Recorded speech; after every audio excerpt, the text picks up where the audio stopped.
네, 이어지는 시간 허반석의 작전 리포트 시간입니다. 네, 증권가에 쏟아지는 리포트들 분석해드리는 시간이죠. IR 분석의 신 허반석 전문위원과 함께합니다. 안녕하세요. 네, 안녕하세요. 네, 반갑습니다. 이번 주는 코스닥 업종들 그리고 종목들에 대해서 짚어주신다고 하셨는데 과연 이 코스닥에서도 성장성이 강한 종목은 어떤 것이 있을지 오늘 종목 바로 확인하시죠. 네, 오늘의 종목 리포트는 BH입니다. 올해를 넘어 내년까지라고 나와 있는데 이 BH가 휴대폰 관련 종목이죠. 최근에도 주가 상승이 좀 크게 나왔던 종목으로 제가 기억을 합니다. BH에 대해서 우리 허반석 전문위원이 어떤 시각 가지고 있는지 분석 부탁드릴게요. 네, 이번 주는 하반기 코스닥 스몰캡 리포트를 중심으로 월요일을 시작을 했고요. 이제 화요일부터는 종목을 살펴볼 텐데 이번 주는 추석 연휴를 앞두고 있기 때문에 이 종목들을 당장에 접근을 해야 하는가 고민이 되실 수 있습니다. 제가 오늘 화요일 생방송을 시청하시는 분들께 딱 말씀드리기는 이번 주뿐만 아니라 하반기 그리고 내년도까지 조금 보시면 어떨까라는 말씀을 먼저 드리면서 BH 리포트를 살펴보도록 하겠습니다. 8월 2일 SK증권, 8월 3일 하나금융투자, 9월 8일 키움증권에서 발간된 리포트 세 가지를 좀 살펴볼까 하고요. 지난 6월 16일과 7월 28일 작전 리포트를 통해서 다루었던 기업이 BH입니다. 그리고 7월 17일 밤방송 주유소 포트폴리오에도 현재 담겨있는 종목이 BH입니다. 이렇게까지 세 번에 걸쳐서 방송에서 다룬다. 그만큼 매력적이다라는 말씀을 좀 드려볼까 합니다. BH 많이 다루었기 때문에 시청자분들께서 꾸준히 살펴보셨다면 BH는 잘 아실 수 있다라고 생각이 듭니다. FPCB와 그 응용부품 전문 제조 기업입니다. FPCB는 스마트폰 OLED LCD 모듈, 그리고 카메라 모듈, TV 전장 부품, 그리고 제가 누누이 말씀을 드리는 가전제품 중에 하나가 리모컨이죠. 그 리모컨 안에도 초록 색깔 기판이 들어있습니다. 그 기판을 PCB 기판이라고 하는데요. FPCB는 뭐냐라고 또 물어보신다면 이 그림을 리포트에서 딱 주어졌기 때문에 좀 말씀을 이어가도록 하겠습니다. 대부분 삼성전자나 LG전자, 삼성 디스플레이에 BH는 납품을 하고 있는데요. PCB 기판은 딱딱한 초록색 기판으로 말씀을 드렸습니다. 그러면 PCB는 인쇄 회로 기판입니다. 이 안에 여러 가지 회로가 새겨져 있고 그리고 그 회로를 따라서 전기 신호가 움직이는 길이다라고 보시면 좋겠는데요. 그러면 FPCB는 뭐냐? F가 flexible, 좀 유연하다라고 이해를 해보시면 좋겠습니다. 유연성이 있는 초록색 기판, 구부릴 수 있다. 조금 그 제품의 모양에 맞춰서 연하다, 유연하다라고 보시면 좋을 것 같고요. 이 PCB 기판은 회로가 새겨져 있고 그리고 이 위에다가 여러 가지 부품들을 연결하고 고정시킬 수 있는 역할을 하는 것이 FPCB 그리고 PCB 기판이다라고 보시면 좋을 것 같습니다. 특성상 IT 기기를 만들 때에 함께 그 설계를 할 때 같이 만들어야 되고 그 모양대로 그 휴대폰 또는 디스플레이 기판 여러 가지들이 나오기 때문에 거기에 맞춰서 제작이 돼야 됩니다. 그래서 IT 제조사들도 협력업체와 함께 개발하는 그 시점부터 같이 이어져야 된다. 그래서 협력업체를 쉽게 바꾸기는 조금 어렵다, 부담스럽다라고 이해를 해보시면 좋을 것 같고요. FPCB 같은 경우는 소형화, 경량화, 그리고 반복 굴절, 여러 가지 모양에 따라서 그 전자기기 안에서 반복적으로 구부러지거나 반복적으로 굴절이 있거나 그런 것까지도 BH는 조금 해결할 수 있는 기술력이 있다라고 보시면 좋을 것 같고요. 국내 FPCB 업체 중 유일하게 베트남의 전 공정 생산 라인이 구축되어 있습니다. 그리고 FPCB 평균 공장 가동률을 본다면 1분기 기준으로는 75.6%라고 제가 작전 리포트에서 다뤄서 말씀을 드렸었고요. 상반기 반기 보고서 기준으로 79.1%, 75.6%에서 79.1%까지 현재 공장 가동률이 높아졌다라는 이야기까지 좀 전해드리도록 하겠습니다. 2분기 실적을 좀 살펴볼까요? 매출액은 1,624억 원, 전년 동기 대비로는 53% 증가했고요. 직전 분기 대비로는 17% 증가했습니다. 영업이익은 적자 10억 원을 기록을 했는데요. 1분기 적자는 150억 원이었습니다. 그리고 2분기 적자는 10억 원인데 시장의 전망치는 약 80억 원 적자를 전망하고 있었음에도 불구하고 영업이익이 10억 적자로 줄어들었다. 시장의 전망치는 80억 원 적자였는데 10억 원 적자였다라는 부분은 어닝 서프라이즈까지도 생각을 해보셨으면 좋을 것 같습니다.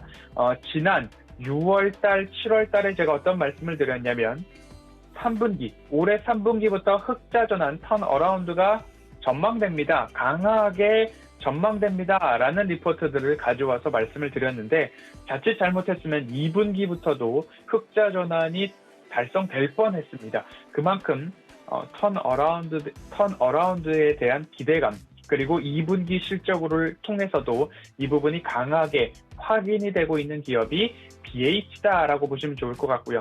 하반기 폴더블 관련 부품 공급과 중국 공장의 효율화 작업이 호실적의 요인이었습니다. 국내 고객사뿐만 아니라 앞으로 오늘이죠. 아이폰 13의 언팩 행사 공개가 예정되어 있습니다. 그렇게 된다면 북미향, 애플향이죠. 제품 믹스 부진에도 앞으로는 이 부분 쪽으로 좋은 실적이 예상된다, 전망된다 라고 보시면 좋을 것 같고요. 3분기 실적도 한번 살펴봐야 되겠죠. 3분기 실적은 3,077억 원, 전년 동기 대비 기준으로는 30% 이상 증가하고요. 직전 분기 대비로는 90% 성장이 전망되고 있습니다.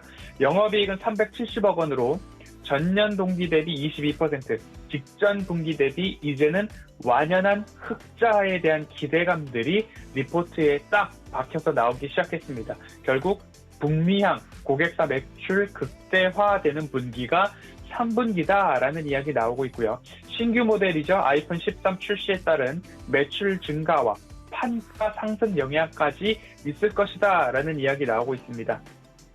이제는 BH를 작전 리포트에서 더 다룰 수 없을 것 같습니다. 6월 16일, 7월 28일, 그리고 9월 14일 거의 매달 다루었다 해도 과언이 아닐 것 같은데요. 그래서 잘 들어보셔야 될 것 같습니다. 이렇게 3분기부터 턴어라운드가 되었다라고 한다면 3분기가 끝이냐? 4분기 그리고 내년 1분기, 2분기까지 좋아지느냐? 이것이 관건이겠죠. 분기별 영업 손익을 살펴보면 1분기에는 적자 150억 원, 2분기에는 적자 10억 원, 3분기에는 흑자 370억 이야기가 나옵니다. 1분기에 적자 150억 원에서 3분기에 흑자 370억 원으로 거의 퀀텀 점프하는 실적을 보여주고 있죠. 그래서 3분기부터 향후 6개 분기 연속적으로 증가할 것이다. 흑자에 대한 영업이익에 대한 증가가 강하게 또 전망이 되고 있습니다. 3분기, 4분기, 내년 1분기, 2분기, 3분기, 4분기 여전히 6분기 그러면 내년도 실적까지도 강하게 조금 긍정적으로 전망이 되고 있구나. 또렷한 성장이 전망되고 있구나. 기존 전망치보다 빠르게 영업이익이 회복되고 있구나. 이를 반영한 것이 주가가 아닐까 싶습니다. 주가도 이를 반영한 움직임이 최근에 좀 나왔고요. 이러한 상승 요인으로 부품 수요 증가가 유력하게 예정되어 있죠. 북미 공급사, 북미향 제조사 21년도 스마트폰 이제 오늘 출시가 된다라고 합니다. 언팩 행사 공개가 된다라고 합니다. 그리고 이 새로운 모델들의 TSP, 터치 스크린 패널이 일체화된 고부가 OLED가 조금 탑재가 되면서 평균 판매 단가도 상승을 하고요. 거기에 따라서 실적도 좋아질 것이다 라고 보실 수 있을 것 같습니다. 이제는 BH에 대한 실적 리스크가 해소됐고 앞으로의 모멘텀에 주목할 때라고 하나금융투자에서도 이야기를 해주고 있는데요. 리스크는 그간 4분기부터 1분기까지 지속돼 왔던 적자에 대한 부분이죠. 실적 악화와 적자, 언제 좋아질 것인가에 대한 실적 가시성에 대한 의문이 퀘스천 마크로 계속 따라왔었습니다. 하지만 이러한 부분들이 앞으로 공장 운영의 정상화까지도 퀘스천 마크로 이어져 왔기 때문에 리스크가 여전했다. 그래서 주가는 바닥이었습니다. 하지만 이 리스크가 해소되어 가고 있죠. 2분기 실적을 통해서 차트 잘못됐으면 흑자 전환이 2분기부터 나올 뻔했습니다. 영업이익 10억 적자였죠. 그런데 실적 가시성 확보를 넘어서 서프라이즈를 달성을 했고, 그러면 지금 이 피크냐 또는 앞으로 더 좋아질 것인가, 이 부분 구분해 본다면 상반기 북미 고객사 향 실적 모멘텀 유효하고요. 이제 출시가 되었기 때문에 3분기 사전 물량 열심히 찍어내는 것으로 좀 보입니다. 왜냐하면 상반기 반기 보고서 기준으로 공장 가동률이 1분기보다 높아졌기 때문이죠. 22년도 전기자동차향 5G 안테나, 케이블 매출 확대 전망될 것이고요. 그럼에 따라서 21년도 942억 원 영업이익이 22년도 1986억 원까지 증가할 것이다. 그리고 5G 안테나향 매출도 증가할 것이다. 이러한 이야기들이 나옵니다. 이런 것들을 좀 봤을 때 BH가 이제 완연히 돌아섰구나라는 부분 좀 살펴보면 좋을 것 같고요. 하반기 탄탄한 신제품 라인업, 갤럭시 폴더블도 흥행을 했고요. 기존 판매 전망치 760만 대 이상 달성할 것으로, 그래서 베트남 등지의 생산 라인 증설에 대한 이야기도 나오고 있죠. 주가 상승도 관련된 기업들 어마어마하게 나왔습니다. 파인 테크닉스도 그렇고요. 파인 테크닉스 주가 상승이 어마어마하게 크게 나왔죠. 그리고 KH 바텍도 그렇고요. 그리고 태경 하이테크도 그렇죠. 주가 상승이 너무 급격하게 나왔기 때문에 최근 차익 실험 매물들이 좀 나오는 모습입니다. BH는 그에 비해 조금 더 넓은 주가 차트를 열어놓는다 하더라도 저점 구간에서 이제 막 올라섰고 다시 한번 되돌림 자리가 될 것인가, 고점이 될 것인가에 대한 부분들이 좀 인식이 되고 있습니다. 많이 오른 주식들은 좀 쉬어가기 마련이고 차익 매물도 출회되기 마련이죠. 적정 밸류에이션이 어디인가, 그리고 오버슈팅은 아닌가, 이런 것들을 좀 구분해 보셨으면 좋을 것 같고요. BH 같은 경우에는 3분기를 기점으로 턴 어라운드 되는 기업이다.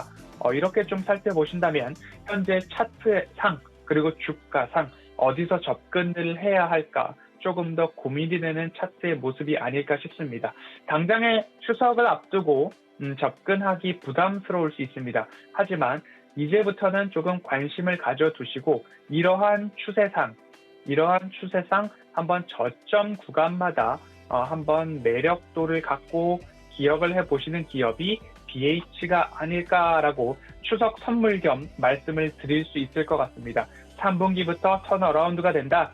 앞으로 6개 분기 강한 영업이익 성장이 전망된다. 누군가는 차익 실현하는 주식을 애써 쫓아가기보다도 턴어라운드 된 기업, 덜 오른 기업, 앞으로 더 올라갈 기업들을 중심으로 살펴보아야 하는 최근의 장세가 아닌가라는 말씀을 드리면서 BH 리포트는 지금까지 많이 살펴보았기 때문에 여기서 BH 리포트 정리해 보도록 하겠습니다.